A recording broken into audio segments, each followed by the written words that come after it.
Latest Steelers news. Pittsburgh has just taken a step that completely changes the landscape, and if you haven't seen the updates that just came out, you're wasting your time. DK Metcalf's contract has just been amended, and the timing is no coincidence. At the same time, the situation with Joey Porter Jr. has just received a new update from someone who really knows what's going on behind the scenes, and it's not the news fans were hoping for. Plus, Steelers coach Brian Angelicchio doesn't mince words and provides a crucial update on Broderick Jones.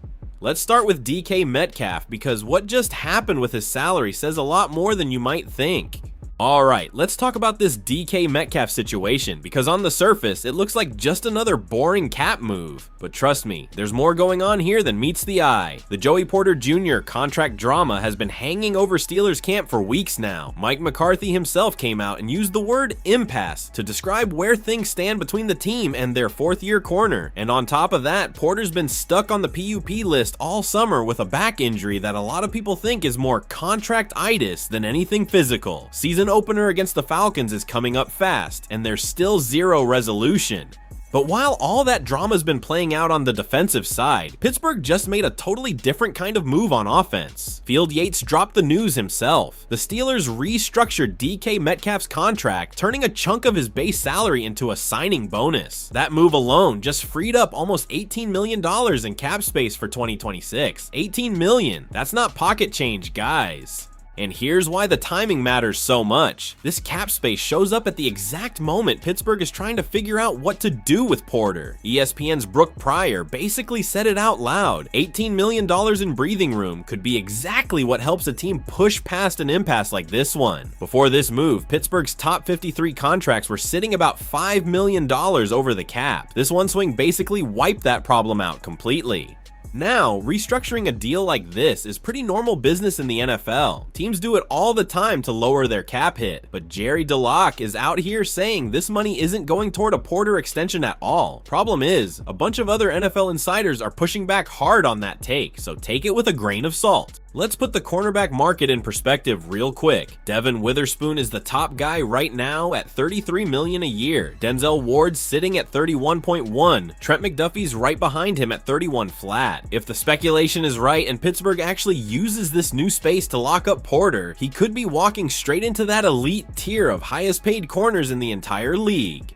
Now that's one story, but the next one hits different because it's not a rumor. It's Adam Schefter himself, live, saying something Steelers fans really don't want to hear about Joey Porter Jr.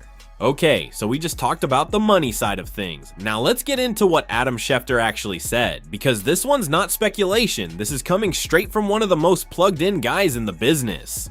Schefter hopped on the Pat McAfee show Thursday afternoon and didn't sugarcoat anything. He straight up said back injuries like Porter's are often confused with what he called contract-itis, basically implying the injury and the money situation are more connected than the team wants to admit. Here's the part that's gonna sting for Steelers fans. Somebody asked Schefter point blank if the two sides have gotten close to a deal, and his answer was ice cold. They haven't appeared to be close to a deal, and they've never gotten close. That's about as blunt as it gets. Now rewind a bit. There was a report earlier in the week suggesting Porter wants to become the highest paid corner in football, whether that's with Pittsburgh or somewhere else entirely. But Ray Fittipaldo, who covers the Steelers for the Post-Gazette, came out after that and said that's probably not happening. His take was that both sides could still meet somewhere in the middle on the money.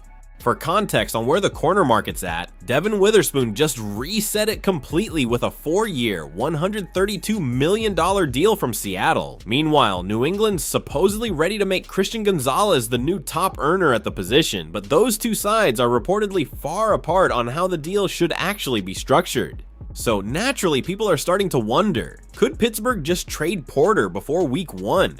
The Steelers typically shut down contract talks once the regular season starts, so the trade deadline speculation makes sense on paper. But Schefter threw cold water on that idea too. He basically asked, who's actually got the assets to give up what it takes and pay Porter what he wants this late in the offseason? His answer, not many teams, if any. Rosters have to be trimmed to 53 players by Sunday at 6 Eastern, so unless something drastic happens, Porter's probably starting the year in black and gold, whether he's happy about it or not. Alright, that Porter situation is heavy, but let's shift gears because there's a name that's been quietly grinding his way back, and what the coaching staff just said about him matters more than people realize. Alright, last one, and this is actually a story that deserves way more attention than it's getting. Broderick Jones is out here fighting his way back after major neck surgery, and Pittsburgh's not rushing him. They're letting the process play out the right way. That's honestly the smart move here. Quick refresher, a neck injury ended Jones's 2025 season, and the recovery from spinal fusion surgery ate up most of his offseason. The good news is he avoided landing on the PUP list when camp opened, which was already a solid sign, but being cleared to practice and being ready to handle full-time starting tackle reps are two completely different things, and Pittsburgh knows that. So here's how they've handled it. Jones has been working behind Troy Fautanu at left tackle, while also getting snaps on the right side whenever the opportunity comes up. On the initial depth chart, he's listed as the backup at left tackle, with Dylan Cook starting on the right and rookie first-rounder Maxa Hianakor behind him. Basically, Jones has become this moving project across the offensive line, and the staff is trying to figure out exactly where he fits best while his body catches back up to his talent.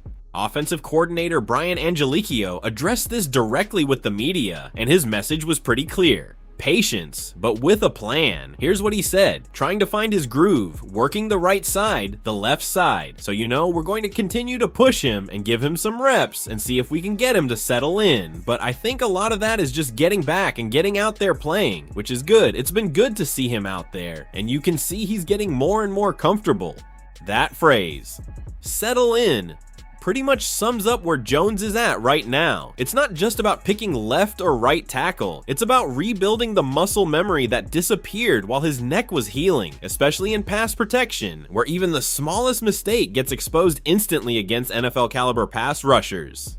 And you can see that play out in his snap counts. Jones led every single Steelers player, offense or defense, with 49 snaps in the preseason opener against Green Bay. He got significant run again against the Jets, but that game was rougher. His pass protection was shaky again, and it exposed some of the same hand placement issues that have followed him his entire career.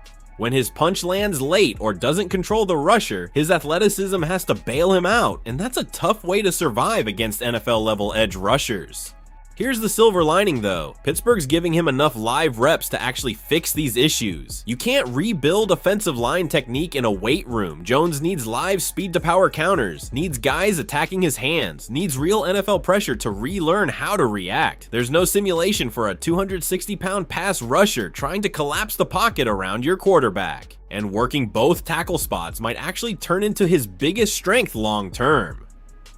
Fautanu looks locked in on the left. Cook and Hianakor are still battling on the right. So if Jones can get comfortable enough on either side, he becomes a legit swing tackle, even if he never wins back a full-time starting job. That's still a real win considering where his offseason started. Worth remembering, Jones is only under contract through 2026, since Pittsburgh already declined his fifth-year option, so there's real pressure attached to this season beyond just where he lands on the depth chart.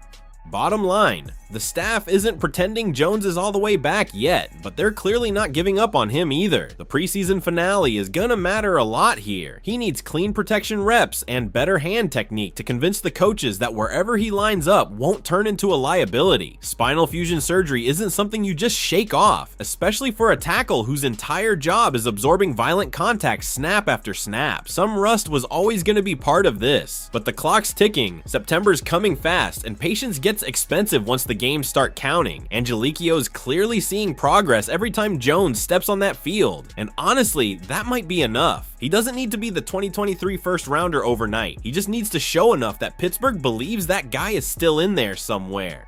Look, Pittsburgh's playing chess with that cap space. Porter's future is still a coin flip, and Jones is fighting for his job snap by snap.